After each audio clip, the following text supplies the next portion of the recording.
pesa bila kuwa na elimu. Kutunza pesa simaanishi kuweka kwenye kibubu. Kutunza pesa, kuiendeleza kwenye biashara, kuendelea kuwa mtu mkubwa, kuendelea kwenda mbele. Unakuta sometime tunaenda China, unahitaji kuonana na meneja wa kiwanda. Unashindwa, lazima niende na meneja wangu nilomwajiri. Kwa tunarudi pale pale. Ningekuwa nimesoma, nimemaliza, unakuta vitu vingine vingekuwa vinanisaidia na nafanya mwenyewe, angekuwa hafanyi meneja wangu. Ningekuwa nafanya mwenyewe hivyo ili nifike mbali. Kwa na si pia msome ili muweze kuendeleza maisha yenu baadaye. Mkisha soma mje mfanye biashara. Kuna wafanya biashara wakubwa hapa na imani na waona.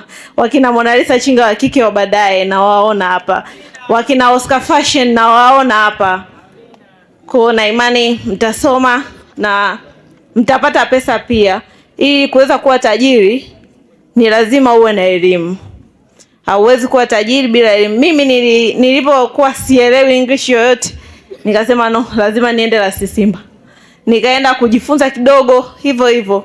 Kwa hiyo ningesoma na imani ningekuwa mbali zaidi ya hapa. Na bado naendelea kusoma, sio kwamba ndo kwa sababu nilishia form 2 basi nisiendelee kusoma. Nikazani